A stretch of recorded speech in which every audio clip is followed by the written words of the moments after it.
Howdy folks, I'm Jake. Welcome to the Colorado Woodrat channel.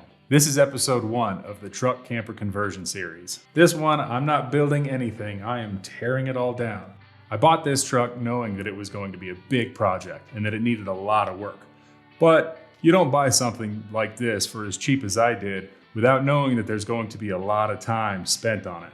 By now, hopefully you've seen the condition that the truck was in when I first bought it. If not, here's a link to that episode. That being said, I'm actually surprised at the condition of it. I had honestly expected it to be in much worse shape than it is. Don't get me wrong, it needs a lot of love, but it won't be near the chore that I had initially thought it was going to be. When I first bought the truck, there were a whole bunch of fastener storage containers and loose metal just hanging out in the truck. To make that truck better for field service, there were a lot of components that were welded in, like compressed gas cylinder storage and other things like that. I will obviously be ripping all of that out. Quite a bit of this cleanup is going to be done with an angle grinder. The same goes for the partitions in the side cabinets. The truck had a PTO in it, that's powered takeoff. The PTO included a hydraulic fluid tank that was in the main box of the truck. But I took the truck to the mechanics, and while they were there, I just had them rip out that fluid tank. But there are still a ton of hoses and fluid filters left that need to be ripped out. Removing all of this stuff from the truck is going to leave me with a box that has a whole bunch of small holes and some larger holes that I need to patch up and weld back on. Now, I am no welder, but I used to be a decent stick welder. However, that was many moons ago. And because all of this is sheet metal, I'm not going to be using a stick welder, I'm going to be sticking to MIG. And as I'd mentioned, I'm ripping out a whole bunch of metal from that truck. My goal is to repurpose the sheet metal as patch welds for all of the areas that are going to be left once I do the tear out. Before I start welding anything back in, I gotta give it a pretty good clean down. There are tons of areas in this thing that are covered in grease. Again, it was used as a field service truck, so that's not unexpected. I'm gonna hit everything with a degreaser, followed by a pressure washer. So without further ado, let's dig in and start tearing this bad boy down.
Well, with the help of the neighbor, I got those big long 8-foot drawers out.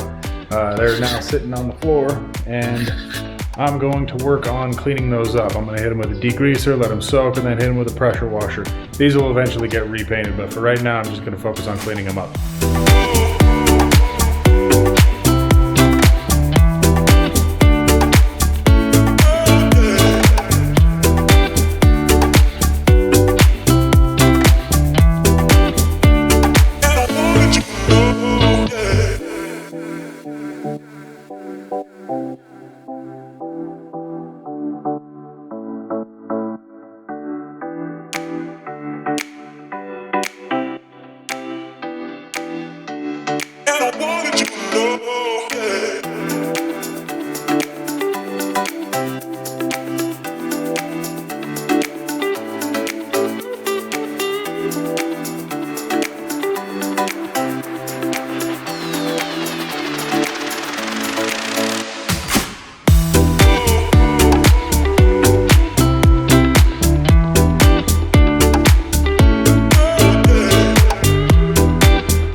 That was a job of work.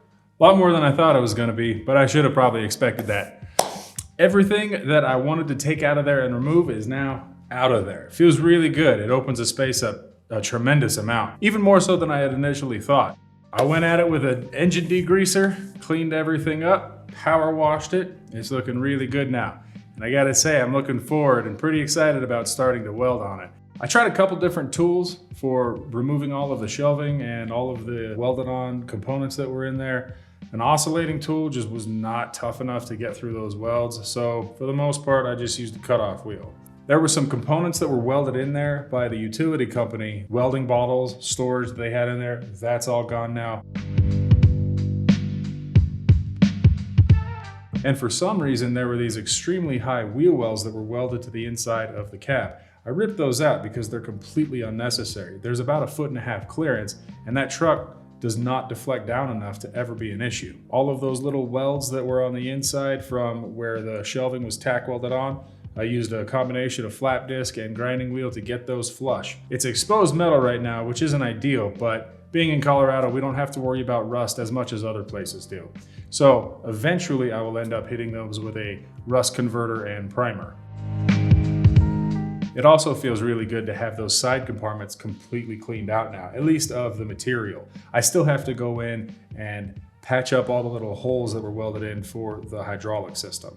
Now that the shelving is ripped out, I have a much better idea of how much space I have to put in a couch and bed and kitchen, all of those other components. It really allows me and helps me out catting things up. Additionally, having all of the degreaser and pressure washing done, I can now see all of those spots that do need a little bit of rust treatment. Next couple steps, plug welding and making it weather sealed. If you like what you saw, hit the like button. If you want to follow along with future episodes, subscribe. If you want to stay updated, check out the Instagram page. Thanks for watching. Thanks for coming along on this journey. We'll see you next time.